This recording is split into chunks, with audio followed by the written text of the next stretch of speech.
रामचरितमानस पर बिहार के शिक्षा मंत्री का शर्मनाक बयान सामने आया है। नमस्कार, मेरा नाम है निशा सिंह और ये पंजाब न्यूज। देश में इन दिनों राजनीतिक और सामाजिक माहौल गर्म है। हिंदू मुसलमान के नाम पर सियासत जबरदस्त हो रही है। इसी बीच बिहार के शिक्षा मंत्री ने कुछ ऐसा कह दिया जिससे बवाल मच गया है। तुलसीदास की रामचरितमानस नफरत फैलाने वाली ग्रंथ है। मनुस्मृति और रामचरितमानस को जला देना चाहिए, ये कहा है बिहार के शिक्षा मंत्री ने।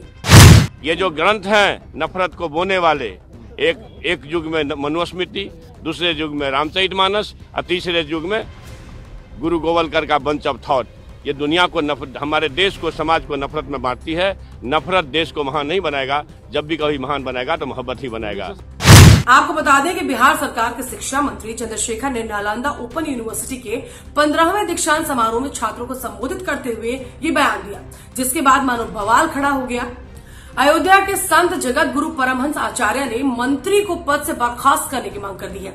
मामला इतने पर ही नहीं रुका, बल्कि भड़के हुए संत समाज ने बिहार के शिक्षा मंत्री चंद्रशेखर की जीभ काटने वाले को 10 करोड़ रुपए इनाम देने की घोषणा कर दी है। का पान है तो मैं 10 करोड़ का इनाम घोषित करता हूं, जो बिहार के शिक्षा मंत्री चंद्रशेखर की जीवा काटेगा। इस तरह की बयानबाजी कदापि बर्दाश्त नहीं की जाएगी। दरअसल ये बयान ऐसा है जो हिंदुओं की आस्था से खिलवाड़ करता है। संत जगत गुरु परमहंस आचार्य ने कहा कि बिहार के शिक्षा मंत्री ने जिस तरह से रामचरितमानस को नफरत फैलाने वाला ग्रंथ बताया है, उससे पूरा देश आहत है। ये सभी सनातनियों का अपमान है और मैं इस बयान पर कानूनी कार्रवाई की मांग करता हूँ। उन्हें 1 सप्ताह के भीतर मंत्री पद से बर्खास्त कर दिया जाए। इस प्रकार की टिप्पणी को कतई बर्दाश्त नहीं किया जाएगा। रामचरितमानस एक जोड़ने वाला ग्रंथ है, न कि तोड़ने वाला। रामचरित मानवता को बढ़ावा देने वाला ग्रंथ है। ये भारतीय संस्कृति का स्वरूप है, ये हमारे देश का गौरव है। रामचरितमानस पर इस तरह की टिप्पणी बर्दाश्त लायक नहीं है। जी, हम देखे नहीं है। शिक्षा मंत्री ने बोला है कि ये नफरत बोलने वाला ग्रंथ है। हमको पता नहीं है, हम पूछ लेंगे उनसे। बयान उनका बयान है, निजी बयान। अब इस पर वही बताएंगे कि उन्होंने किस संदर्भ में ये बात। सबसे बड़ी बात तो ये है कि बयान देने के बाद जब शिक्षा मंत्री से इस संबंध में सवाल किया गया तो उन्होंने रामचरितमानस को लेकर कहे गए अपने शब्दों को सही बताया है।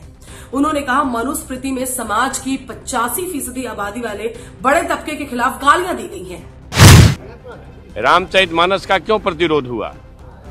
किस अंश का प्रतिरोध हुआ? अधम जात में विद्या पाए, भयहु जथा ही दूध पिलाए।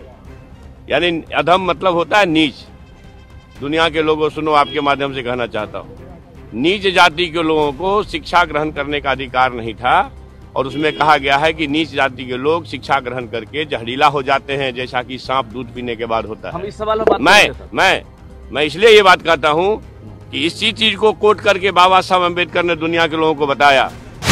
रामचरितमानस के उत्तराखंड में लिखा गया है कि नीच जाति के लोग शिक्षा ग्रहण करने के बाद सांप की तरह जहरीले हो जाते हैं। ये नफरत को बोने वाले ग्रंथ हैं, इसलिए इन्हें जला देना चाहिए।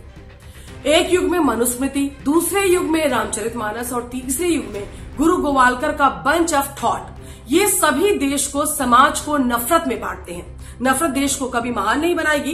देश को महान केवल मोहब्बत ही बनाएगी। आपको बता दें कि इससे पहले भी समय समय पर बिहार में धर्म के नाम पर राजनीतिक बयान सामने आ चुके हैं, लेकिन इस बार सीधे रामचरितमानस पर प्रहार किया गया है। ऐसे में आगे इस मामले पर क्या कुछ कार्रवाई होती है, ये देखने वाली बात होगी।